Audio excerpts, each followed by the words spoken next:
Hi you guys, good morning, it's Ian. It's Saturday the 19th of October and it's 07:04. 700 hours, 704 hours, so 4 minutes past 7 in the morning. I had some absolutely awesome news yesterday, which a few of you that know me on Facebook will have seen. But for those of you that are out there now and subscribing and watching my videos, which by the way is exploding, it's going crazy, guys. You are making it happen.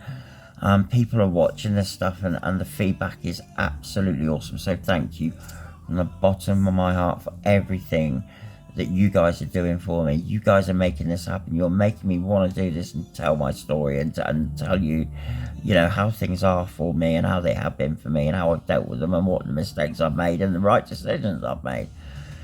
And I think that's great.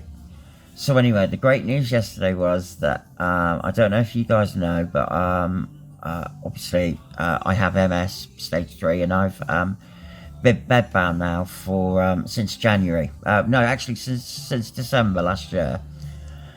So coming up for about 10 months now. I was originally on a sofa, and I couldn't move off the sofa because it was too low. And with my MS, my legs have gone, and with my damaged left leg from when I broke it, I'm in so much agony anyway. But that's another whole kettle of fish.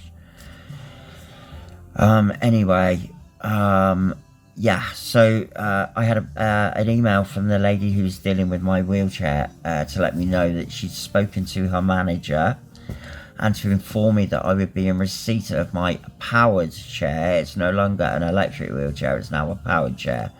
So that's kind of knocked me for six a little bit, thinking I've gone up to the next level, so I will be spending a lot of time, if not most of my time, either in my chair or in bed. I'm pretty much resigned to that, but you know, if I'm in my chair, it means I can get out and about and do stuff and everything. So that's happening. So yeah, so that's coming early next year, which is great news because it means that me and Kat can do our Edinburgh trip in May, and me, Johnny and Kat can do our Blackpool visit in October. This is all next year. Anyway. Also, don't know if you've seen, I'm very interested in it remotely, but I'm a bit of an audiophile, and I've sorted out a preamp to go with my amps and my speakers, so it looks like I should be up and running. And whenever Kat can get around to doing it, I'm not going to put any pressure on her because, you know, she suffers really badly with fibromyalgia, so she really does understand my illness really well, because obviously neurological. Anyway, that's kind of a summary up of what's been going on. I may look completely wiped out, but it's probably due an awful lot to the amount of this that I have been on today. Over the last 24 hours. Don't know if you can see that. I don't know if it's reversed, but it's Auromorph. So I'm not only on Zomorph, Free Gablin, and some other malarkey things. I'm also on an awful lot of Auromorph to stop the pain. And of course I smoke as well, so, but, you know, that's by the by. I'm talking about smoking. As ever, I will light up before I start. I've got a feeling, guys. I've got a feeling this next 15-20 minutes I'm going to need a smoke. So I think this is really important what I'm going to be talking about now, guys, right?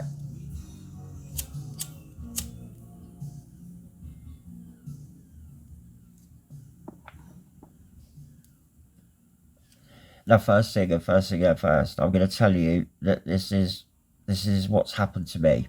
This is what happened to people in my life because of my decisions that I made when I discussed what's happened.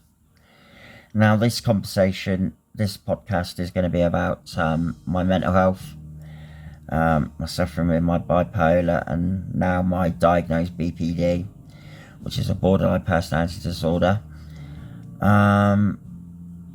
And it's about my psychosis that I went through. I've been through psychosis 3 or 4 times now.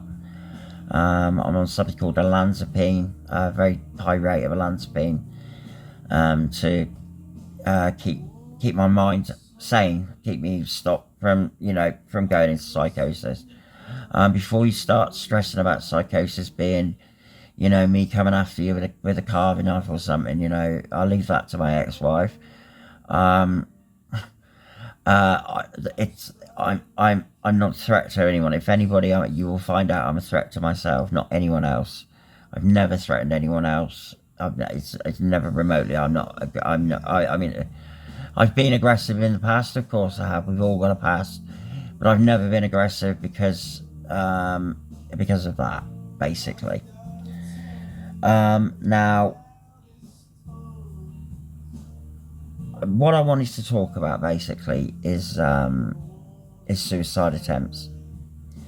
Now, I think you need to know a bit about my history. Now, of course, you all know about my childhood, child abuse, going to live with my grandparents, and then going to live with my mother. Well, when I went to live with my mother, I went to see, me and Paul both did. We went, social services kind of got involved in, we ended up seeing a child psychiatrist. And I was 13 years old. My grandparents had taken me and Paul to Jersey for a week for a holiday in half term. I think it was in the October. Well, in the October half term, and my grandparents had taken us. And I remember that me and Paul at 13 and Paul was 12 being on diazepam.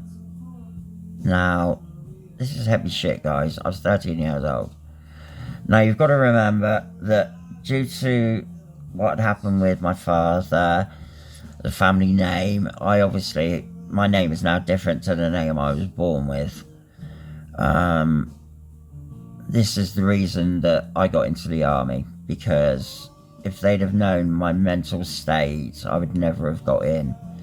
But I tell you now, it was the best thing that ever happened to me. It made me the man I am, and it gave me a sense of purpose. And I got to serve Queen and country, and I am still to this day, and I will die proud that I did that. And I had to make some decisions, which were good and bad. I lost some really good friends, some really close, brothers, people that would put their life for you, people that would die for you. These people I lost. I've lost these people. They got hit by a roadside bomb in Ireland towards the end of it. That was in '98. That was, and I damaged my foot in some shrapnel in the front of the Jeep we were in here. Anyway, that's a whole different podcast, Army life.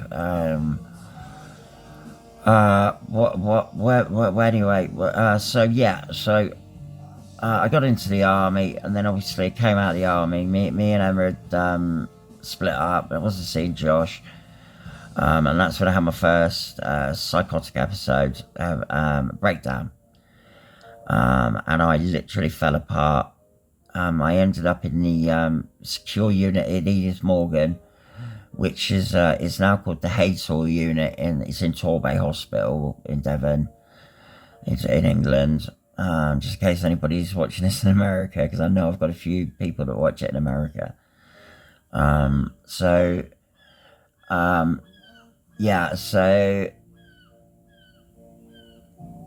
Totally lost where I'm at now as well. I totally lost where I was talking about. Yeah, that was it. Yeah. So anyway, I ended up in Edith Morgan, which is anybody that knows Torquay would have heard of either the Haytor unit or the Edith Morgan.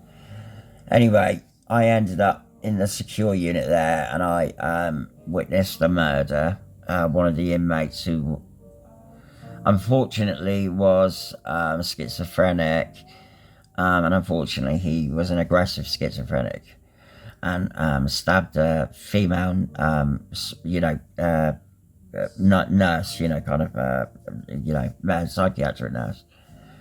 And I witnessed that, and that kind of screwed me up. And anyway, I managed to stay with a lot of support from actually I met a really good psychiatrist called Dr. Delgado, and he got me right, basically got me on the straight and narrow. But of course my drinking was a problem.